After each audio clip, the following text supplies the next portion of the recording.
All right, well, why don't we go ahead and we'll get started. And thank you, everybody, for joining on tonight. And please, fill in the poll question if you haven't already done so. If you'd like to get a handle on who's begun their planning, and we hope that you all have, of course, since we've been talking about this for a few weeks now. So today, why don't we just jump right to um, slide 3, Evelyn, and then we can just touch on the. What do we have? Okay, so here's where we are so far. So that's great that the almost 2/3 of you are now in the thick of planning for your stewardship campaign, and a quarter of you have yet to begin. So this is great, and there's still time, and there's some of you who have already done your stewardship campaigns in July. I don't know if any of you are on the phone, but thanks for sharing this information.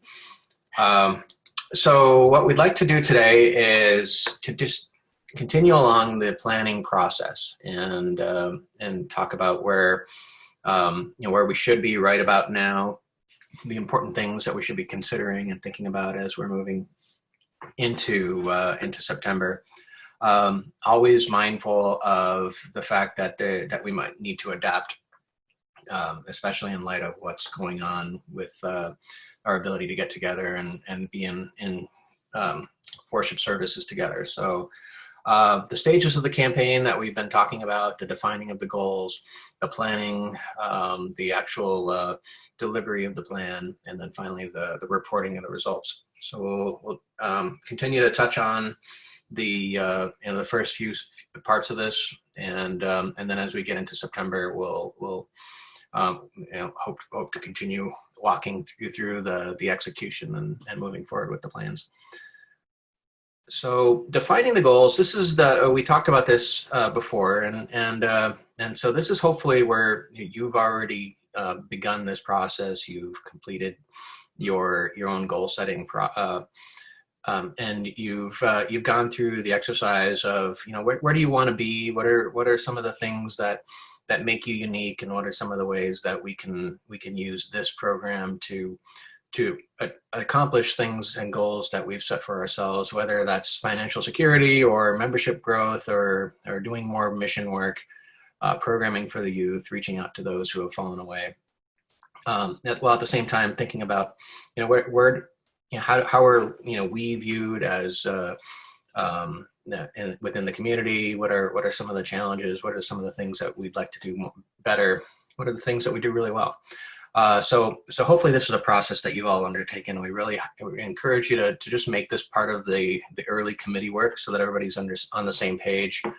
And it's just a good, healthy exercise to go through every year. And wouldn't it be neat to just go through this and maybe conduct your own analysis on an annual basis and say, where were we in 2019 when we looked at our strengths and our challenges? Where are we in 2020? So this all really leads towards the case for support, and what we choose to do with that, and what you do in terms of whether we're creating a brochure out of this document, or we're using it just in the letters or in the materials that are being circulated within the bulletins or the emails. It's just important to have this as a source document. So it could be a typical brochure, typical case for support document would include enough of a history to capture those who are new, who maybe don't fully grasp everything that you do. Talks about the present needs and the future vision, and how are we thinking about ourselves in terms of our objectives for ministry and mission work. So right now where we should be is thinking about those goals and the case for support, thinking about the time frame for the campaign, forming a committee to help us get everything off the ground and moving things forward. And that, so we should be, whether this is July or August, as we're starting to reverse engineer and work our way backwards. This is the stuff that hopefully has already taken place, and that we're ready to start moving into that second month, or we're in that second month. So the recruiting of your team, this is a really big deal this year. The more people that you could have involved with the stewardship campaign this year, the better. Provides additional confidence to be able to say that you have the leaders, the buy-in, and folks working on this and helping you plan out the campaign. So it's really important to think about how can we get more people to say yes to this year.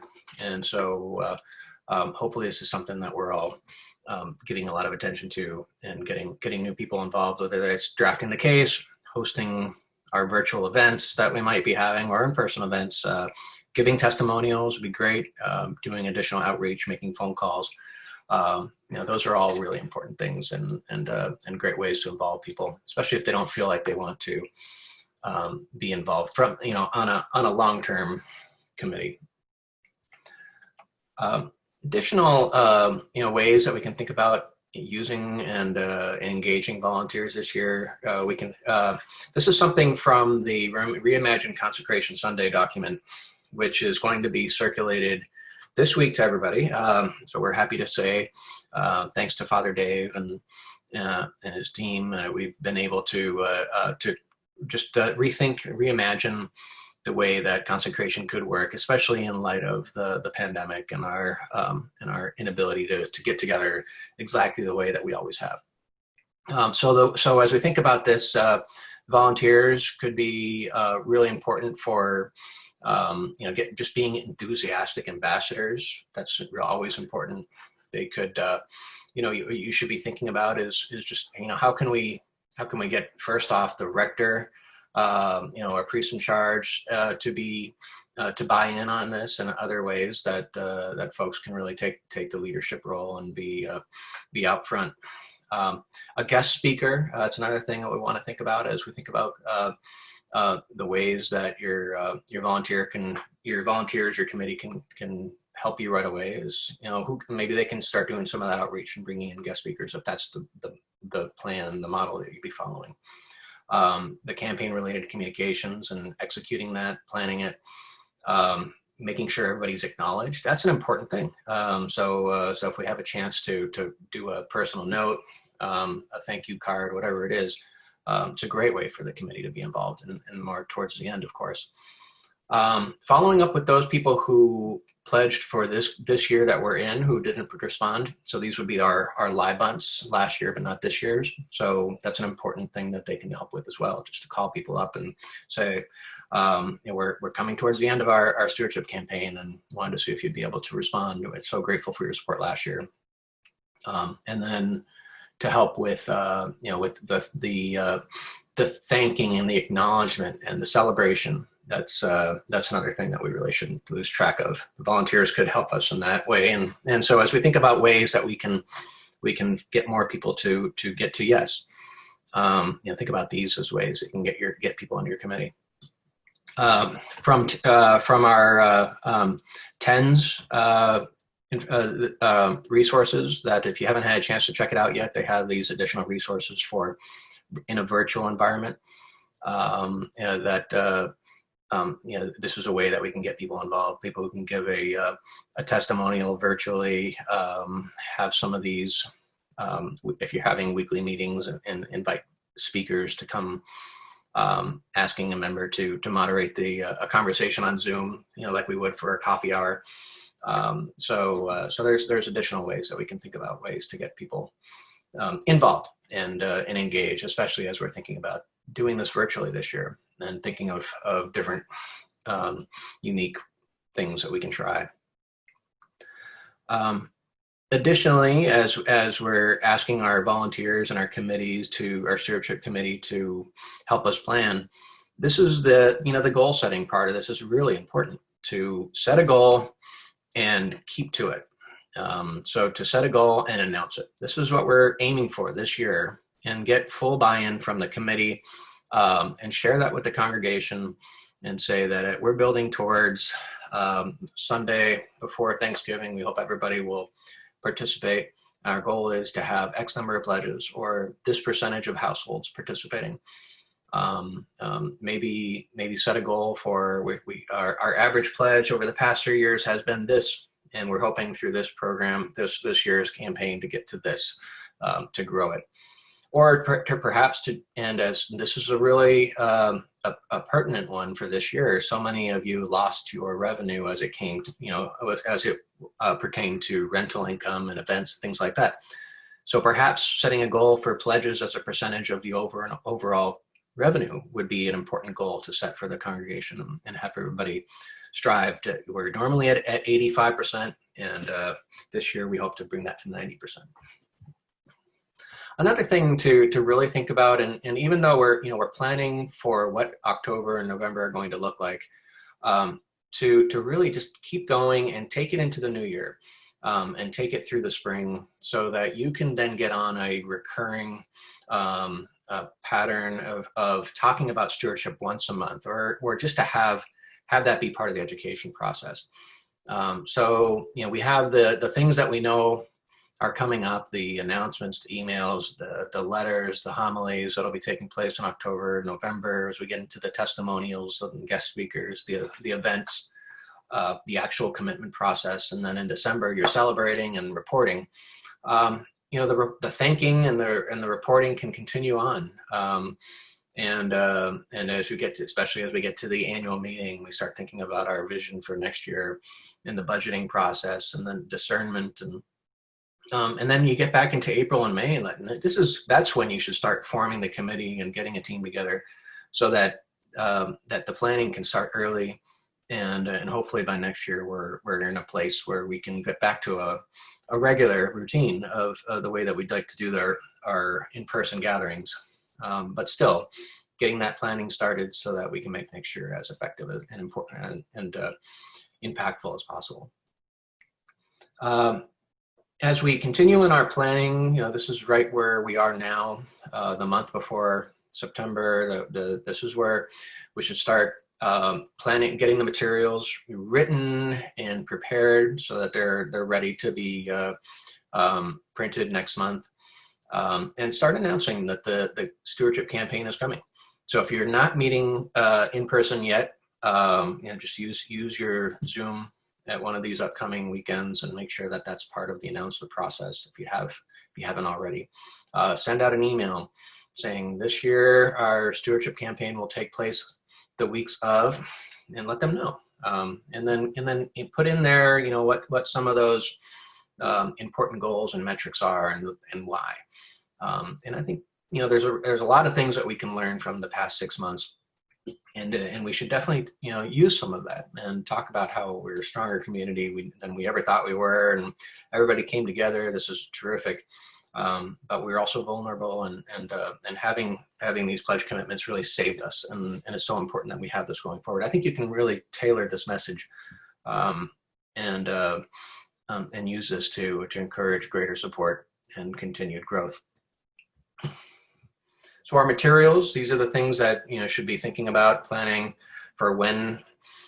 Some of them will need to be created and printed. Others will just need to be put in the docket for when they will take place. So if you wouldn't mind just checking off those that you use on a regular basis, but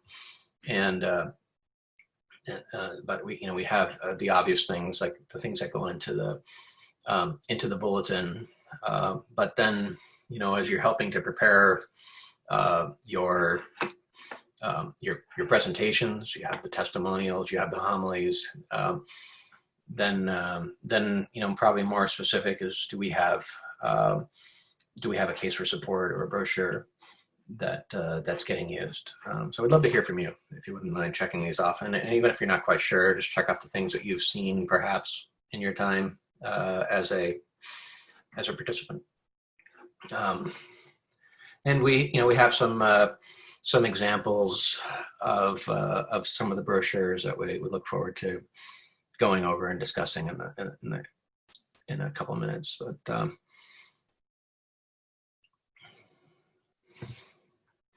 all right, we'll give it another few seconds for everybody to finish their votes.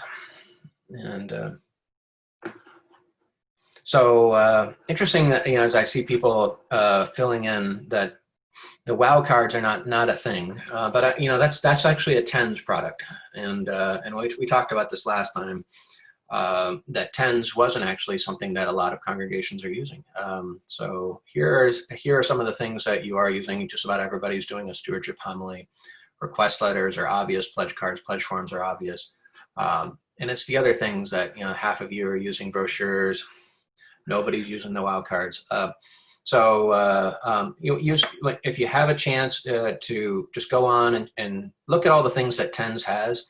What's really neat about it is that they have this year's program, and then which is still being filled in seems like every week they're adding new things. But then they have all the programs going back 3, 4, 5 years. So if you don't like this year's theme, you can borrow from last year's theme or the year before. But wow cards are something that they use just to you know, whether they're handed out in the pews or they're inserted into the bulletins. It's just a neat little thing that they do. And then this last one, the non-respondent letters. Interesting that hardly any of you are using the Libun letters, but it's you know, maybe that's because you're really good at stewardship and everybody participates right away and you don't need it. But it's if you can analyze your information right away, figure out who has yet to respond, who has done it last, you know, who gave last year, or, you know, there's a different acronym that you can use here, SIBUN, some year, but not this year. So maybe somebody was a regular pledger for several years and then last year they didn't, this year they didn't. Maybe that's another kind of letter, but just to reach out in a different way. So we highly encourage it as a way to think about just closing the loop, following up, making sure that people are given the opportunity to participate. So another thing that, you know, we can take from this virtual campaign guide that TENS has put together, you know, ways that we can, you know, continue to use the Sunday bulletin, the case for support, making it, you know, a small, easy to disseminate document via email. You can talk about specific goals and budget items, milestones, things like that. These are all things that can still take place even if you're not meeting personally. The budget area, there's still room for that and something that can be digested and easy to speak to. And it's more so than just a budget, but it's a narrative budget that talks about the goals and the plans for moving forward. And then pledge cards to make sure that there's a way for people to participate in a virtual environment so that they can click a button and hopefully they can fill that out right on the webpage, and that would be a great way to because we talk about an estimate of giving card that people fill out. That's a term that some people use instead of pledge card. But if you can just go ahead and get people right to the you know, the part where they're filling out an actual form and getting a process started, then it's the same thing, and it's great if we can enable that to happen in an easy way when we're not going to be able to do it in person.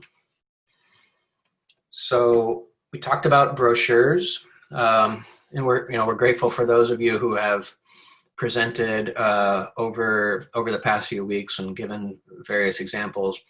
Thank you for that. What we've done here is we just kind of broadened our reach and looked across the country for some congregations that are, you know, doing best practices and what are, you know, how are they applying their you know, doing their stewardship campaigns, and especially with the brochures, because not every one of you are doing brochures.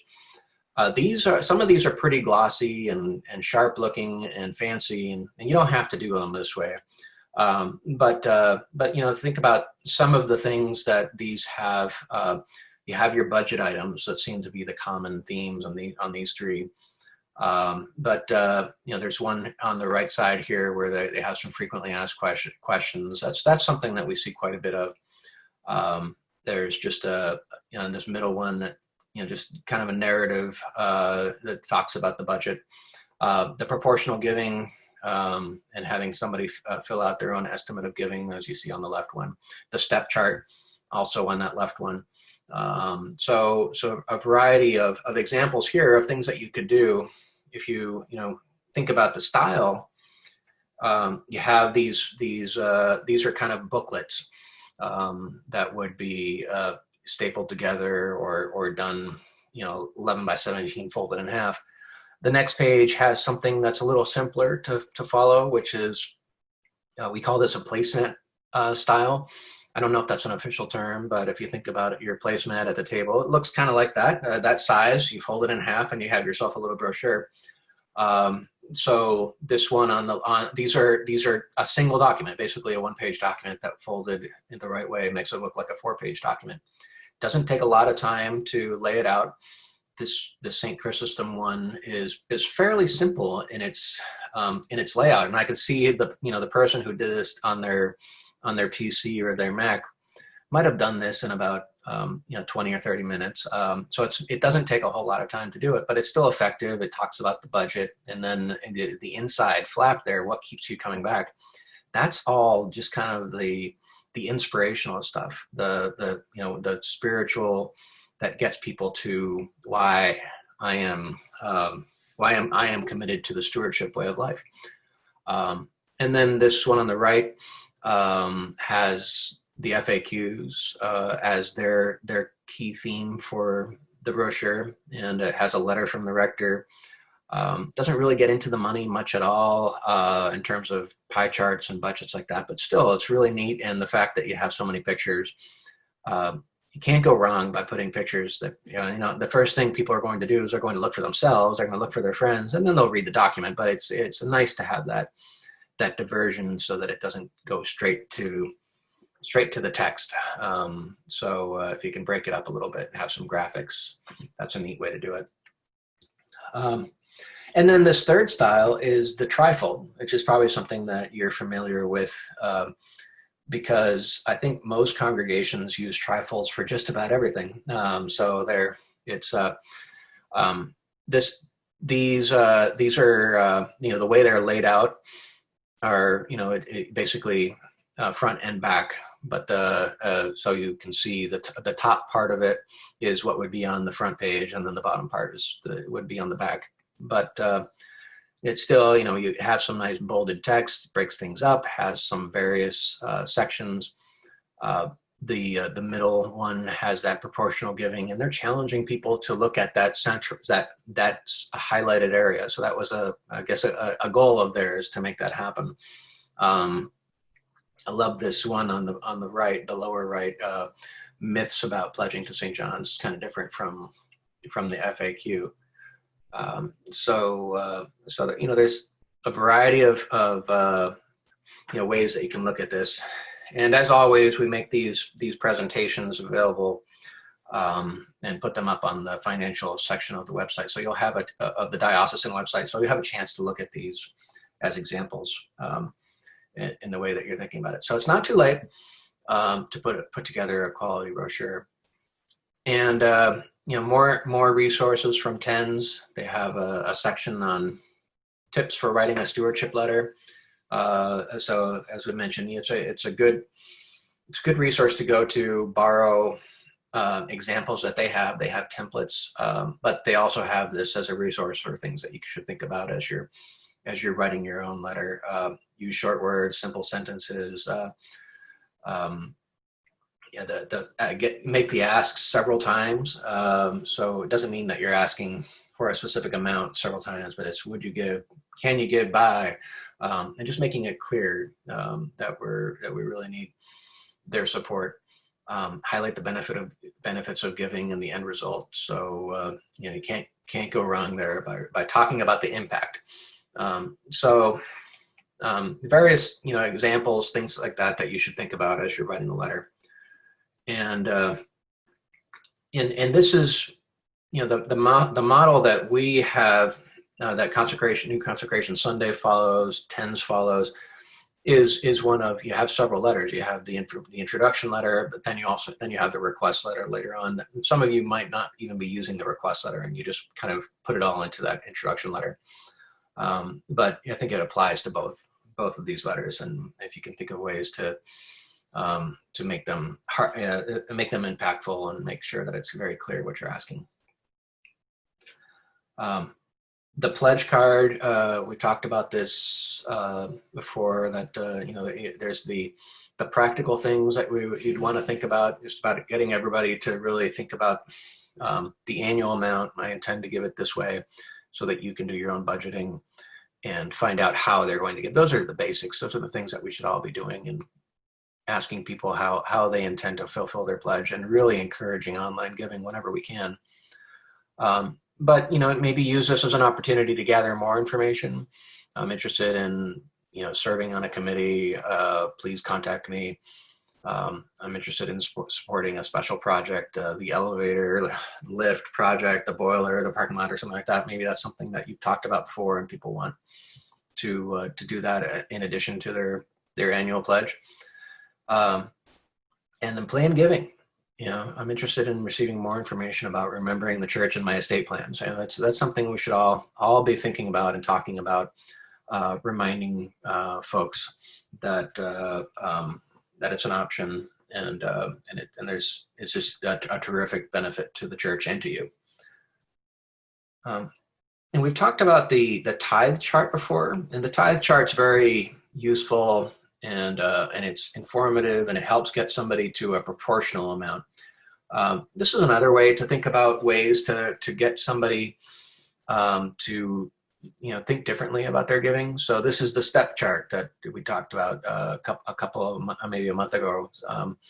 And so what some congregations will do is they will populate this and show it to the entire congregation and put it in their bulletin, or just show it somehow that this is how many people are doing this and giving at these levels.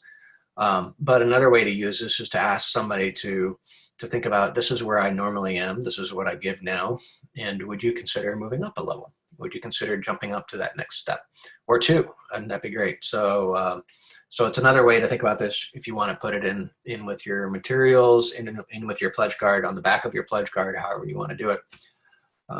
Different ways to think about getting people to grow in the way they're giving. So we have the proportional way of growing, where somebody perhaps is giving right now at 1 or 2% of their annual income, and they could grow that to, like that one example we showed you, where they're saying, would you consider going into that 4% range? Or you could go about it this way, and if everybody does this, you'll still have a tremendous impact, and you'll have some significant growth in your annual pledge income. So as we think about next month, and what for most of you should be the final month of planning before things really start to get going in October, that's when it's time to click print and get those brochures ready, get them folded, get them stuffed, whatever it might be. Make sure you have all your volunteers in place so that they know what they're going to be doing, especially if they're going to be making calls, being hosts for whatever kind of events you might have, or if they'll be organizing events for you, or stuffing letters, giving testimonials, ambassadors. So think about the various ways that people may be engaged, especially if they weren't on the committee from the get-go, and give them their assignment and when they'll be doing it. Hopefully you'll have your calendar all figured out by then. What's happening when, whether it's a 5-week program or longer. You'll have each week structured, and then you can make sure that when things need to be dropped in the mail and when people are going to be needed. Now, this is something new that we'd like to run by you and encourage you to think about. The bishop brought this up to us last week, and he thinks it'd be a wonderful idea if every parish in the Diocese of New Jersey could set aside the weekend of October 18th as Stewardship Sunday. And he looked ahead, and he looked at the gospel reading for that day in the lectionary, and said it's actually not that bad. It's probably pretty appropriate. Sometimes you don't get so lucky on these things, and you get a random gospel reading. But this one was pretty good when it comes to stewardship, and so this is the one where they challenge Jesus and and they say, what about this coin? It has Caesar's. What about giving taxes? So give therefore to the emperor the things that are the emperor's, and to God the things that are God's.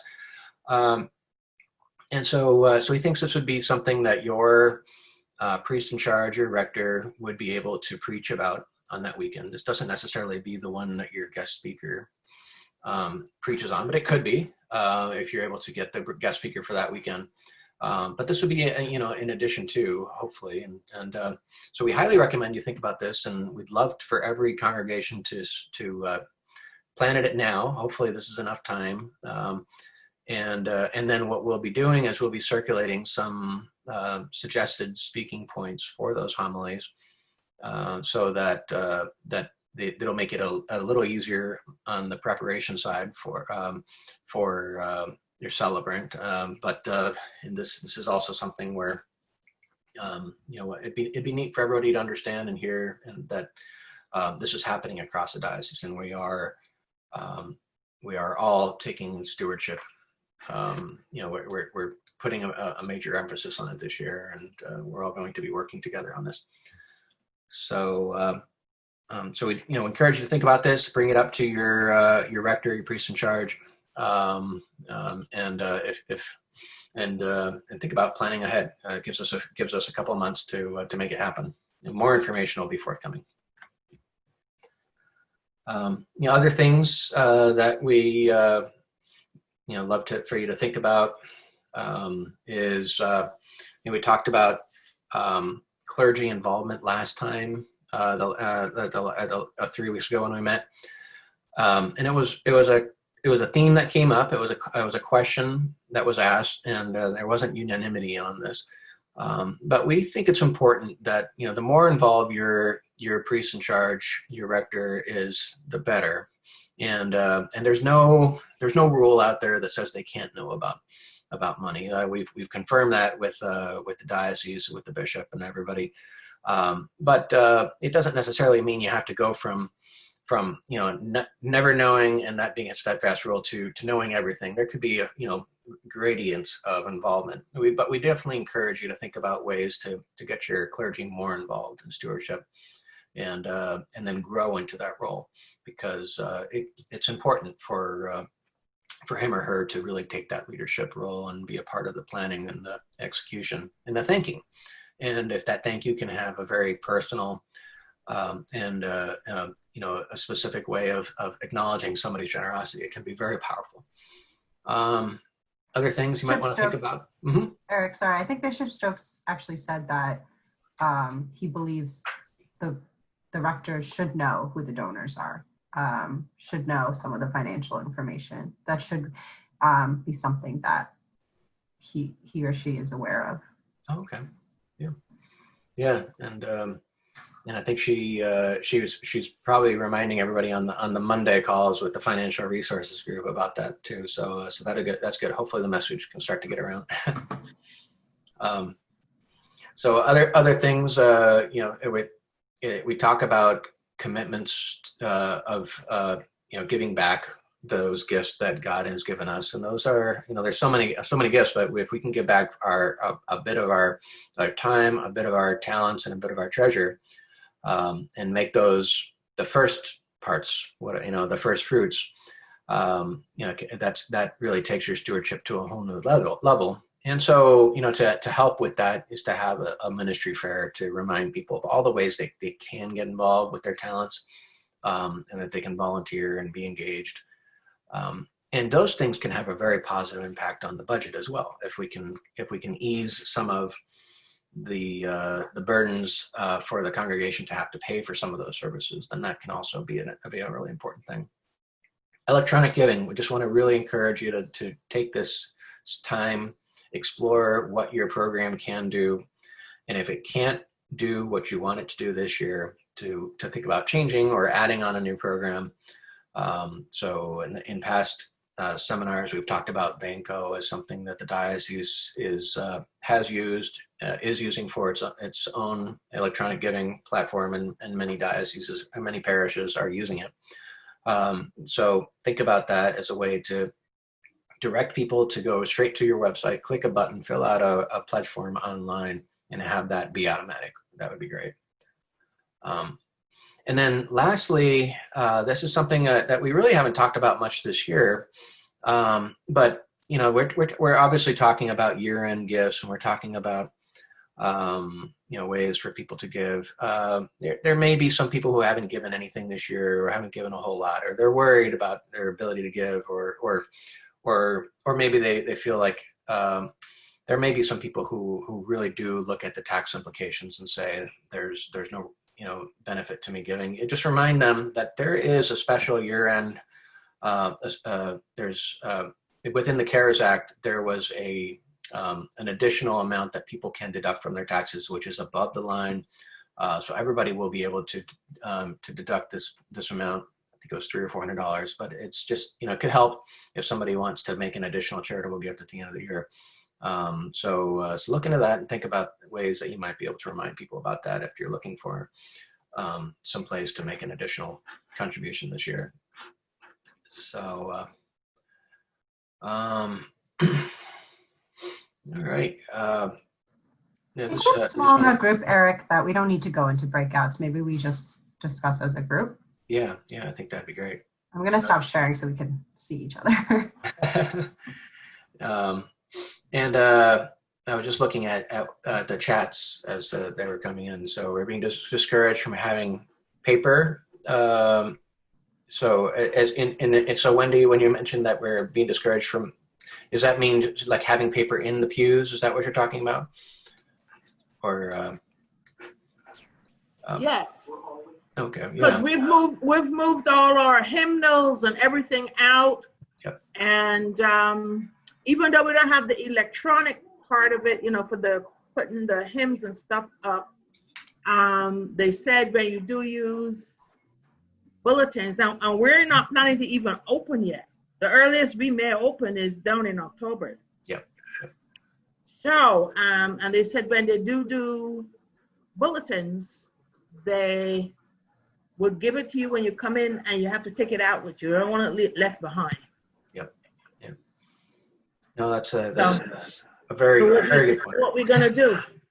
Yep. I think creating electronic versions of a lot of your materials would be helpful. You know, a lot of letters can be sent as emails or email bulletins. I think brochures can be made electronic or even embedded in your website. I think there are definitely electronic ways to distribute information. Yeah. That might be helpful if you're not planning to open at all. That is probably the best way to communicate. Also, during, you know, if you're doing Zoom services, having information as links that they can click into during services that kind of pop up or in the comments, that might be helpful as well. Yeah, we don't even have Zoom services. We have Facebook. Well, that's okay. That's the same thing, right? Are you having Facebook Live services? Yeah. Mm-hmm. Yeah. In some cases, in some ways, that's even better because people can communicate and they can chat to each other during the services if you allow that. I know some places have turned it off. But yeah, and in fact, in Facebook, it's a lot easier to click on a link. So talk to whoever is managing that account and see if they wouldn't mind putting that link up there so that we know that somebody is going to talk about stewardship at 10:15. So be prepared to pop that link in there as soon as that comes around. Just let them know, you know, the time of that. And then, of course, there's the old-fashioned mail and snail mail that we need to always be aware of. So there's certainly nothing wrong with sending home the brochure and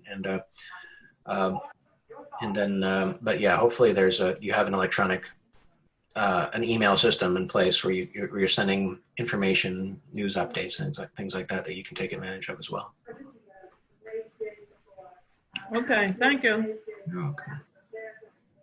So, so how many of you are moving into following that October and November timeframe? Is that pretty much all of you, or does anybody have a different month in mind for when you'd be doing the annual campaign?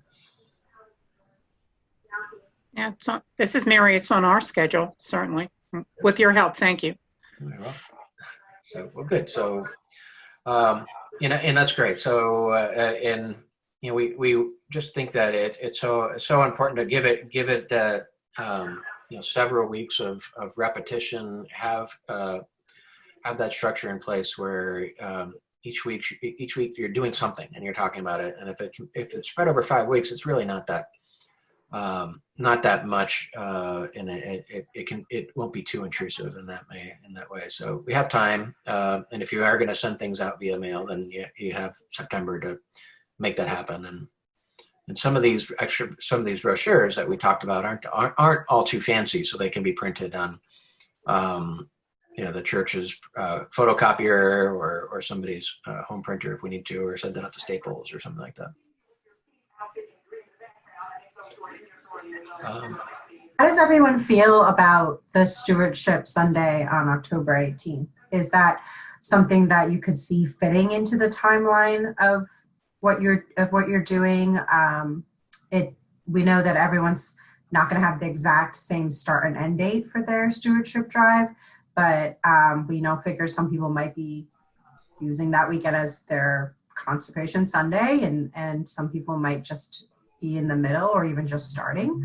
But is that something that you would find helpful, that you think you guys can do?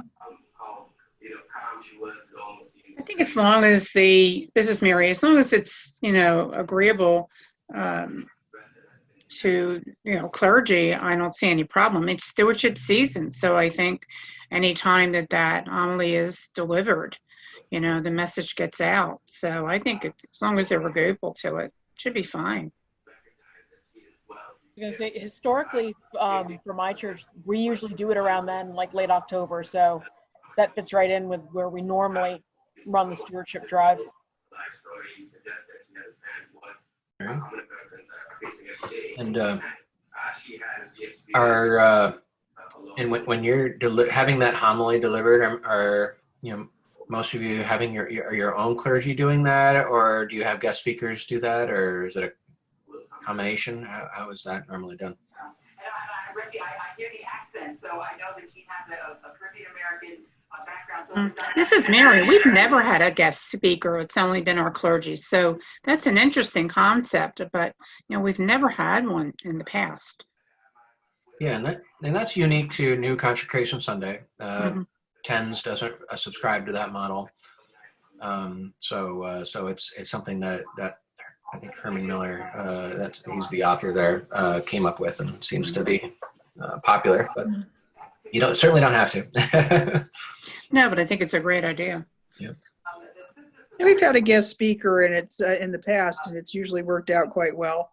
I'm new to being the treasurer position right now, so this is my first time doing as treasurer. But I've been on as senior warden doing some of these campaigns, and I think every time we have had a guest speaker. Okay. Who are your guest speakers usually? Well, Phyllis was usually the guest speaker. Father Mark is usually, this is Holy Trinity in Collingswood. Father Mark usually delivers a homily as well. And we've had testimonials.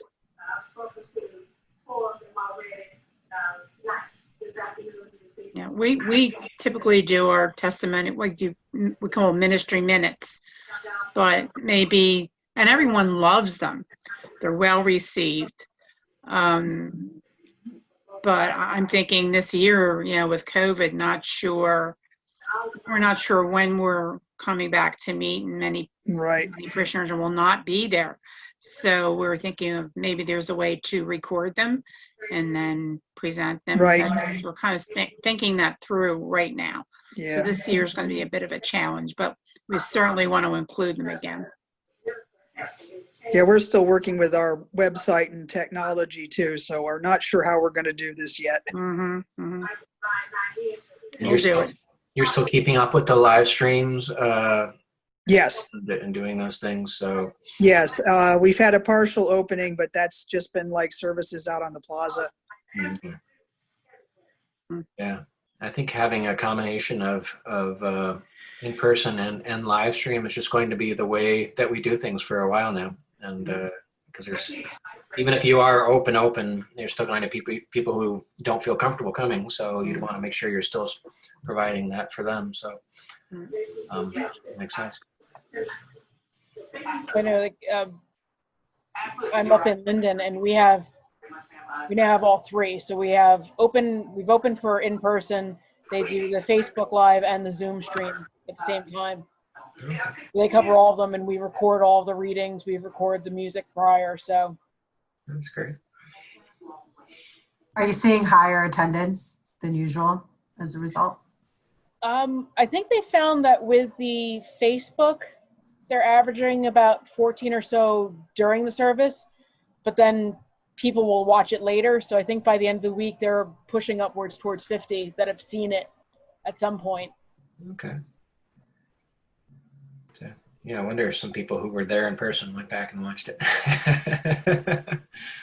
Probably not. I hate to tell you guys this, but I'm being political here now.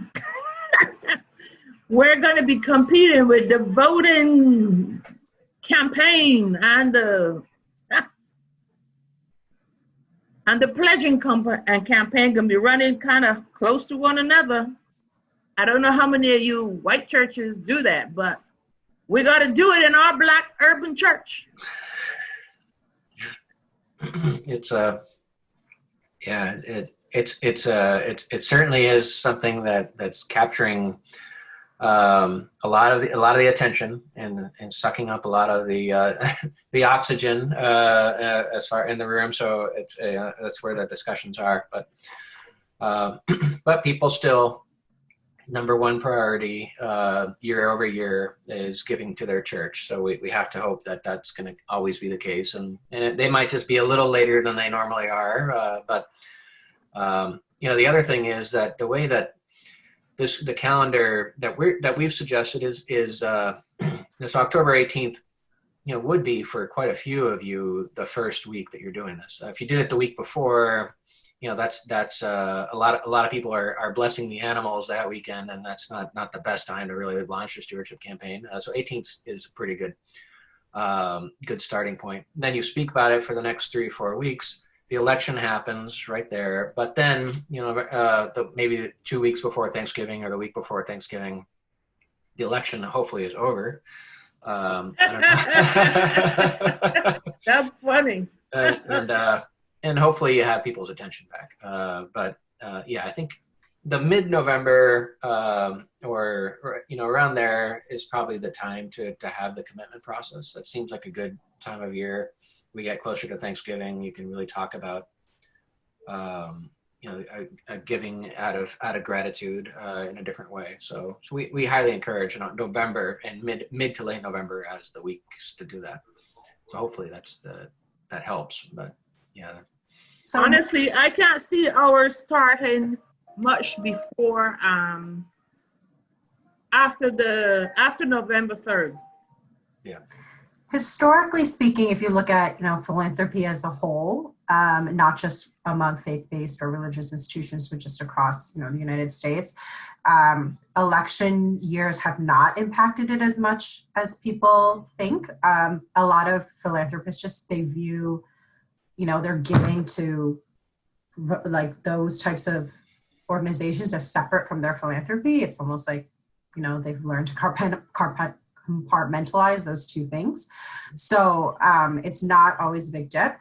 But that being said, for those who've been with your church for a while, have you noticed a change in election years in giving? Has it been dramatic at all? I've been treasurer for almost 20 years, and at least for my church, there's not been much of a swing. Whether it's an election year or not. There's a lot about this year, though, that is, let's say, unusual. Right. That's true. Good word. Right. People might feel more motivated or charged this year. Yes. Well, that might be a challenge for Stewardship Committee to keep us centered and focused on stewardship season and, our mission and our giving as a church. Yes. So let's have the committee move in and deal with that. Yeah. Absolutely. And it's also about messaging as well. As you know, stewardship is not fundraising. So that's just like an important distinction to make, and how you message and how your clergy messages that to the congregation. Definitely something to be aware of. So, Wendy, thanks for the comment. Sorry for stirring the pot. No, that's all right. It's No? very true. So, and really, our attention has been divided since March in so many ways, and I think it would be unrealistic for us to think that will be going in the November any different as far as there's so many competing interests, but it's going to get much more divided as we get closer in terms of our interests and our attention span. So it'd be important to think about the message and how we can make it personal to them. So, Well, I would just keep in mind everything's different this year. that's right. It's 2020. Just go with it. That's right. So, all right. Are there any other challenges that you're anticipating, or any other resources that you think you'll need, or assistance? One of the things that we're starting now to work individually with stewardship committees. So we are available to help you. If you hopefully you've all received that invitation, but please let us know if you haven't, and that you are interested. And we'd just love to, whether it's just one meeting that we can, you can bounce ideas off of us, or if you want us to be involved in a greater way, we're definitely available. But are there any challenges that you've been thinking about that you'd like to bring up before the group, and any other things that you're concerned about?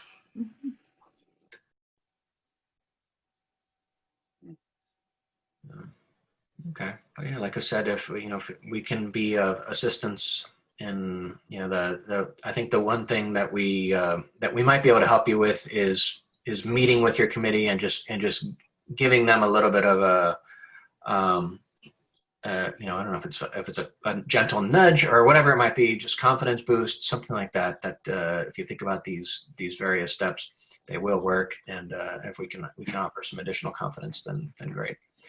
I'm just going to mention that I just responded to the invitation today, and the other members of the two other members of our stewardship committee were not interested in that, but we just called a new priest in charge, Mother Mantel, and I passed this along to her on Friday, and she is interested. So I think she and I mean, this is our first stewardship season with her as as our priest. So she and I are going to accept the invitation to do this. So this should be interesting. That we appreciate that. Hey, Mary, she's good to work with. I've known her for many years. That's very good to hear. Thank you, Wendy. Yeah, I love her. She's great. So I see good things ahead.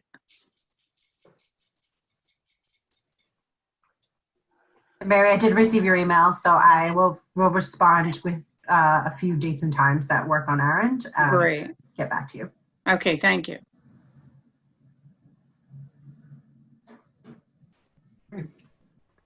Well, if there's nothing else, we'll let you have a few minutes left, but to get back to your evenings. But we're glad that we were able to reschedule this. I don't know how many of you were impacted by the storms, but I think it was. I hope everyone has their power back. Yeah. Yes. So Finally. hopefully that's the case. So. But It was bad down here. Was it? Okay. Yeah. So I think it definitely made sense to postpone the meeting then. So good. So we'll reconvene next week and we'll get back on our biweekly schedule. So but thanks again for being a part of these, and we look forward to working with you either individually or in these sessions going forward. Okay.